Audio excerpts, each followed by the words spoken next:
Muy bien, muy buenos días a todos los que participan en este curso.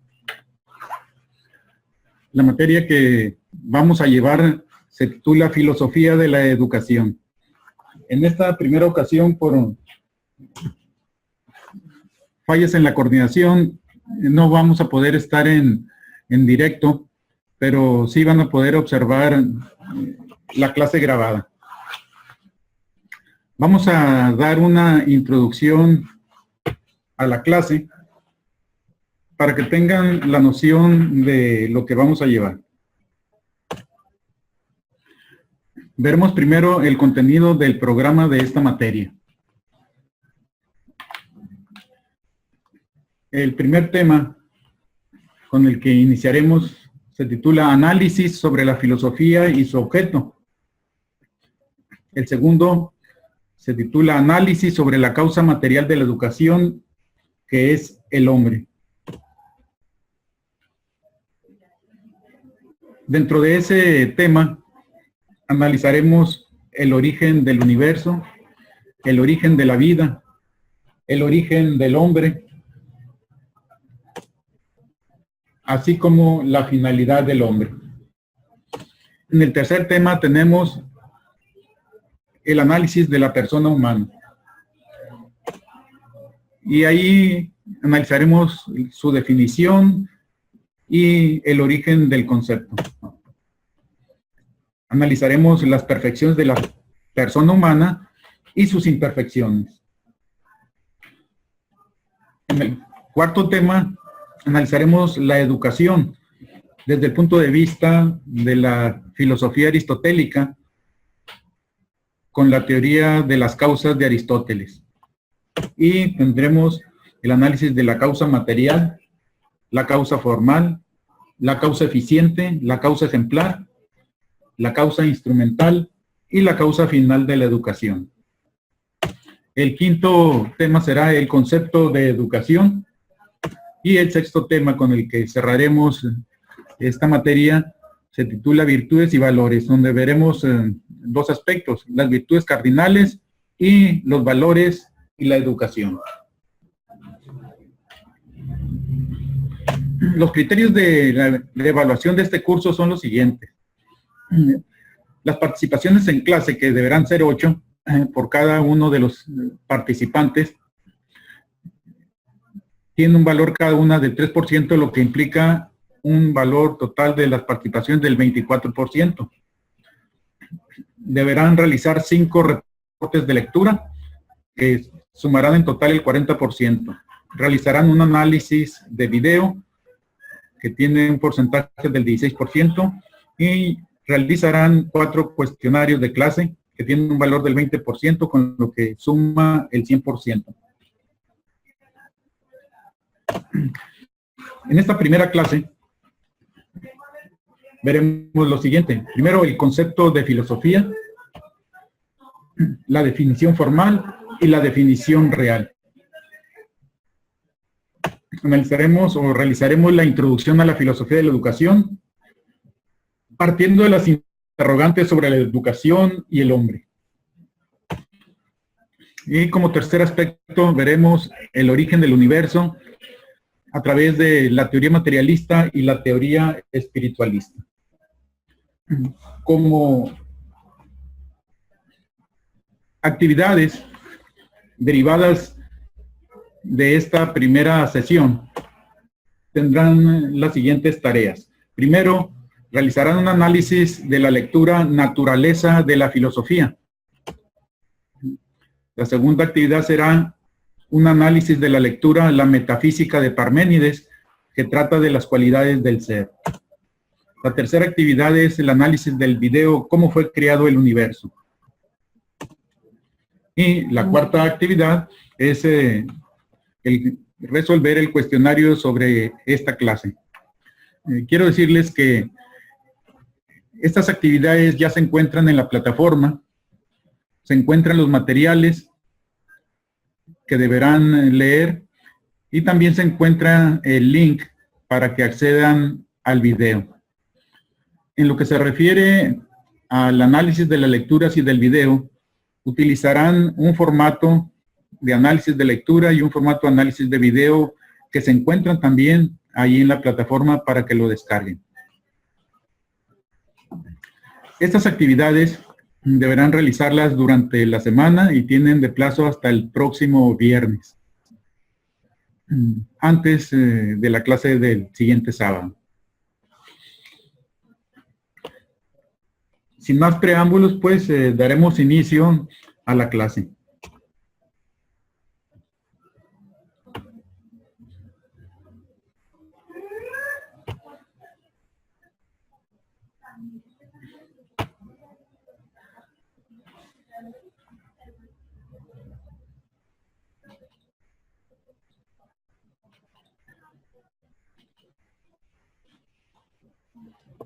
Vamos a partir por mencionar cuál es el propósito de este curso.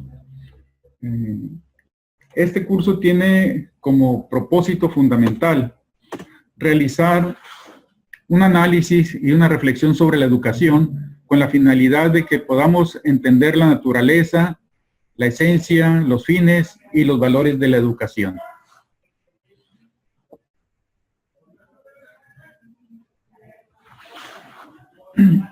Y para iniciar, es importante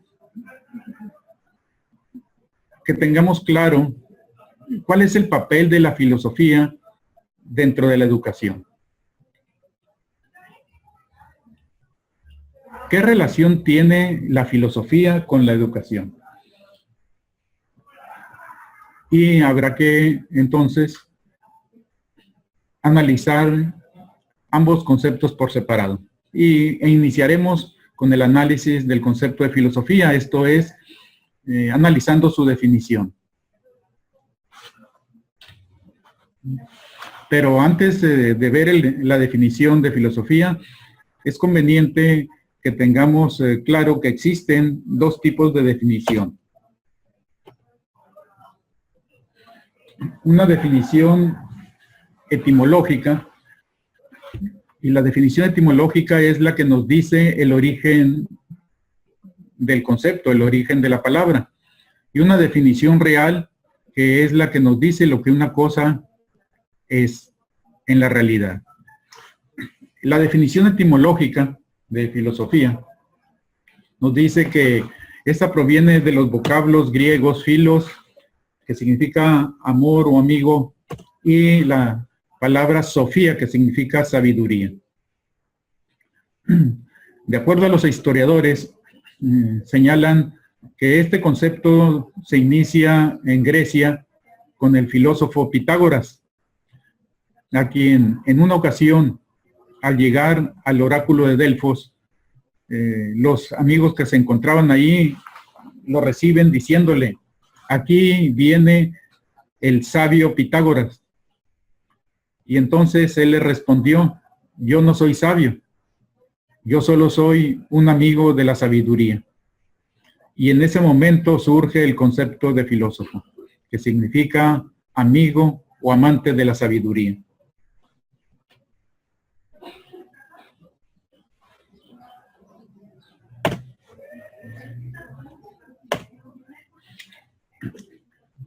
En su definición real, podemos decir que la filosofía es una ciencia especulativa que busca el conocimiento de los seres por sus causas últimas a través de la luz natural de la razón. Y de ello se concluye que el objeto de la filosofía es la obtención de la verdad.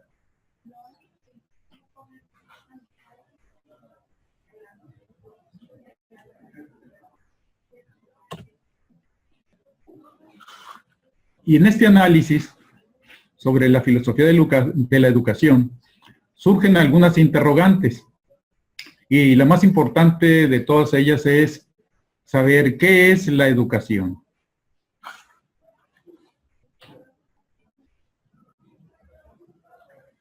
Pero esta pregunta conlleva otras más. ¿Cuál es el propósito de la educación? ¿Para qué nos sirve la educación? ¿Cómo se hace la educación? ¿Y quién es el objeto de la educación?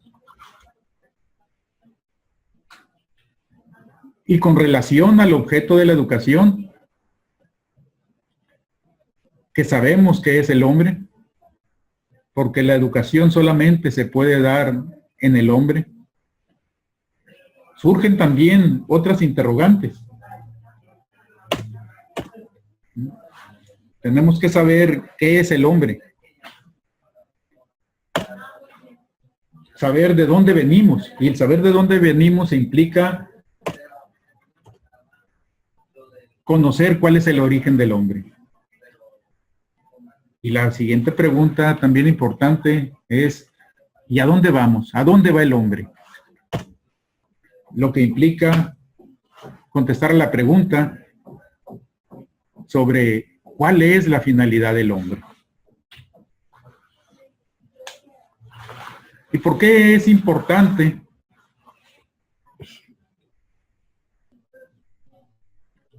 saber de dónde viene el hombre y cuál es la finalidad del hombre?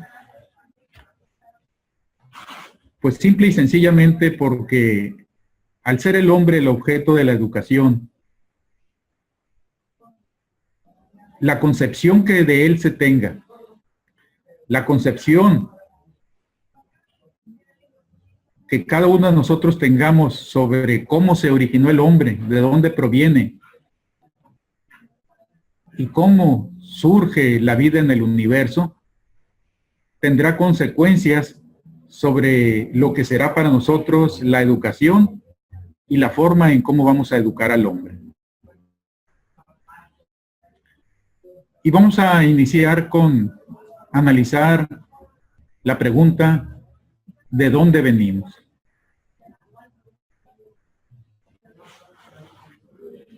Y para ello implica que analizamos cómo surgió el universo, y a esto se le conoce como la cosmovisión. Hay que aclarar que cosmos y universo son sinónimos. De igual manera, son sinónimos universo y mundo.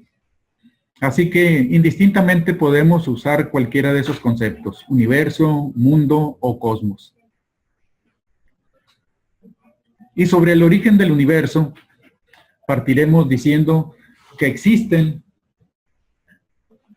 dos corrientes perfectamente definidos. Una corriente materialista y una corriente que se denomina espiritualista.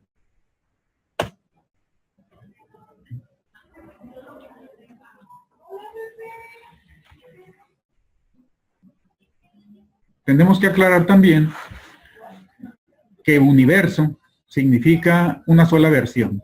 Una sola versión, una sola versión de todo lo que existe. Y aclaramos esto porque en la actualidad existen algunas teorías que hablan de que existen universos paralelos y se le conoce como la teoría de los multiversos. Pero hasta lo que el ser humano ha podido comprobar, solamente existe una sola versión, universo.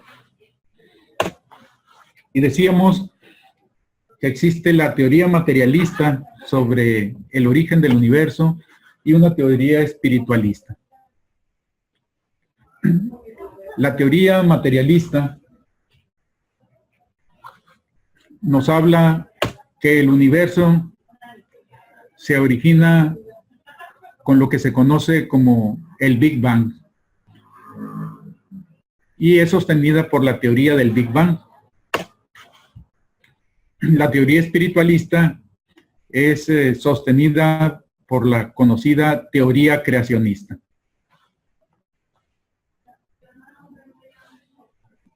Analizaremos lo que dice cada una de ellas. La teoría del Big Bang y el origen del universo. Big Bang es considerado como el gran estallido originado en un determinado momento y en donde de la nada emerge toda la materia. Es decir, surge todo el universo, y a eso se le conoce como el origen del universo.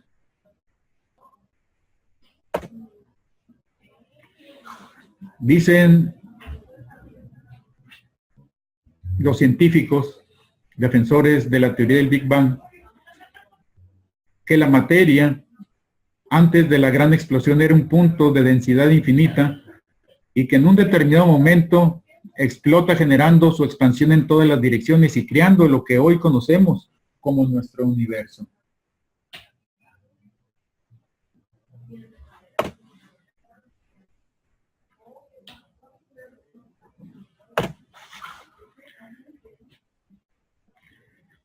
Debido a la intensa densidad de la materia,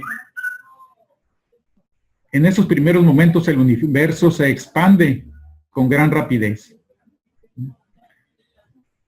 Y al poco tiempo, al comenzarse a condensar los gases como el helio y el hidrógeno, se comienzan a formar las galaxias. Los científicos explican la expansión del universo en la conocida ley de Hubble.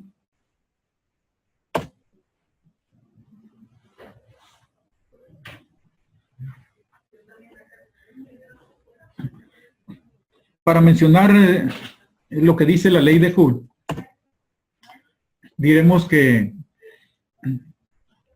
esta es una ley de la física que establece que el corrimiento al rojo de una galaxia es proporcional a la distancia a la que ésta se encuentra.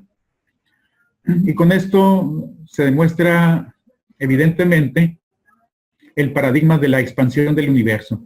Y esto es una de las pruebas que dan soporte a la gran explosión o Big Bang.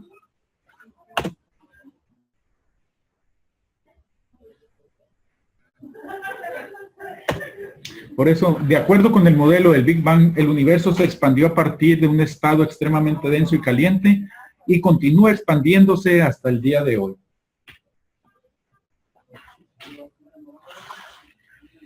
Pero aquí conviene señalar que la teoría, desde el punto de vista materialista, significa dos cosas.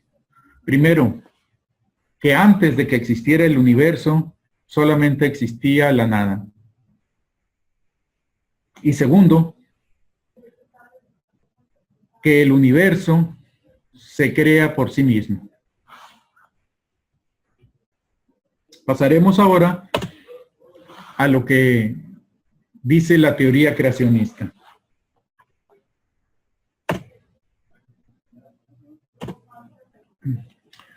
Esta teoría establece que el universo fue creado mediante una gran explosión a partir de la cual se generó la materia existente en el universo. Aparentemente es lo mismo que nos dice la teoría materialista, pero con una gran diferencia. Que la teoría espiritualista dice que el universo no se hizo solo, que el universo fue creado por alguien, por un ser. Y a este ser que creó el universo es al que se le conoce como el creador del universo. Y dentro de las religiones se le conoce como Dios. Por eso ambas teorías parten de una gran explosión. Pero la teoría materialista dice que la explosión surgió de la nada y se hizo por sí misma. La teoría espiritualista nos dice que el universo surge de una gran explosión, pero que fue creada por un ser superior.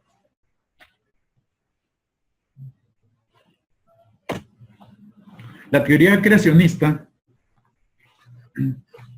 está fundada tanto en la ciencia empírica como en la filosofía como ciencia racional. Desde la antigüedad, los filósofos griegos buscaron mediante el uso de la razón, buscaron determinar cómo había surgido el universo. Y entonces establecieron que debería existir un elemento, un ser del cual todo hubiera partido.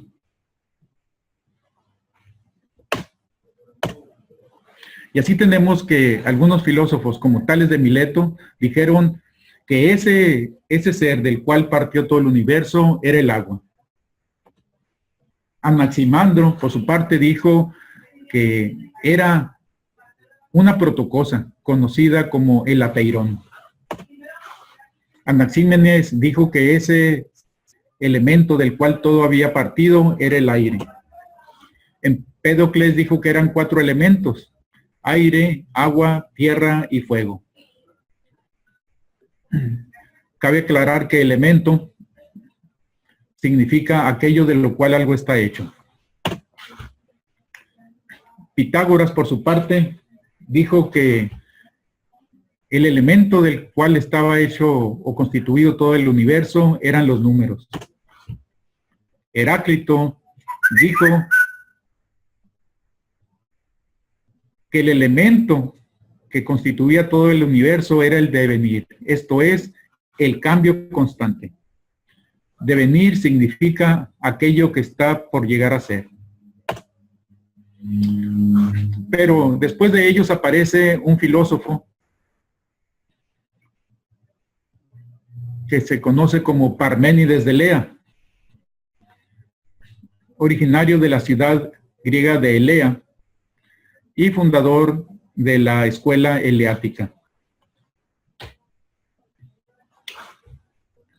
Parménides inicia analizando lo que es la nada y se pregunta qué es la nada. La respuesta que nos da es la siguiente. Dice: la nada, nada es, y de la nada, nada puede surgir. ¿Cómo entendemos esto? Que la nada es la no existencia de algo. Y después de ello,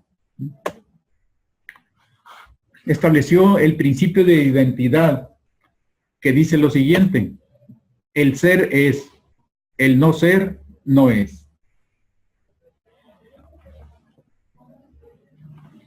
Esto significa que el ser existe y el no ser no existe. Es o significa la nada. Y con ello estableció 2 cosas. Primero, que las cosas no pueden surgir de la nada. Y segundo, que algo existe es porque alguien lo creó.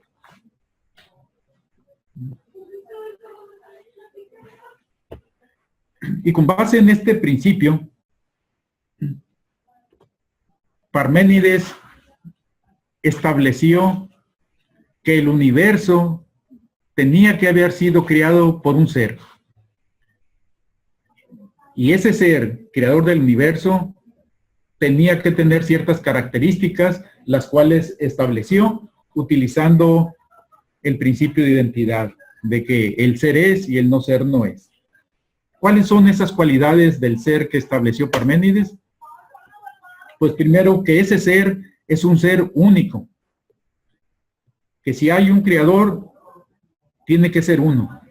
Si le llamamos Dios, tiene que ser un solo Dios. La segunda cualidad es que ese ser es eterno. No puede tener principio ni fin. Es un ser que tiene que haber existido siempre. La tercera cualidad es que ese ser es inmutable, no puede cambiar. La cuarta es que ese ser es infinito. Infinito significa que no tiene límites. También que ese ser es un ser inmóvil. Vamos a buscar explicar de manera rápida cómo determinó Parménides estas cualidades. La primera de ellas es que el ser es único. Dijo, si hubiera dos seres, significaría que tendría que existir algo en medio de ambos. Pero lo que existe en medio de ambos solamente puede ser el no ser. Y concluye, si en medio de ambos existe el no ser, significa que no hay nada en medio de ambos, porque el no ser es la nada, la no existencia. De tal manera que es imposible que existan dos seres.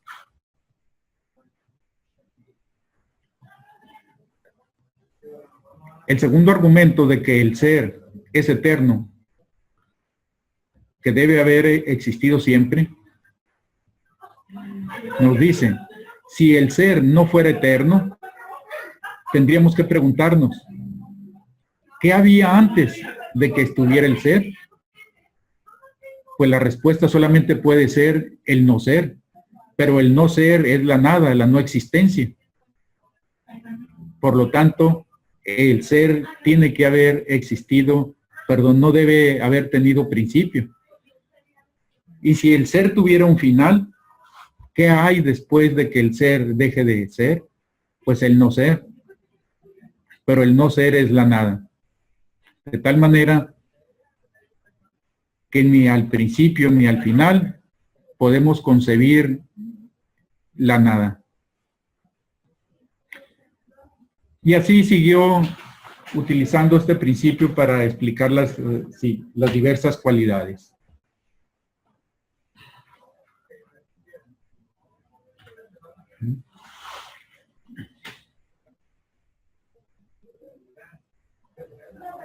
El ser es inmóvil porque nos dice Parménides que para moverse algo implica que cambie de lugar. Pero nos dice, ¿a dónde se puede mover el ser? Únicamente se podía mover a donde está el no ser, pero el no ser no existe. Por lo tanto, el ser no se puede mover. ¿Por qué? Porque no hay a dónde se mueva.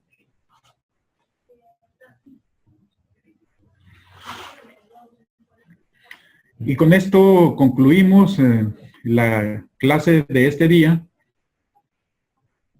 Y los invito a que estemos presentes la siguiente semana, donde iniciaremos con el análisis de las concepciones sobre el origen de la vida y el origen del hombre.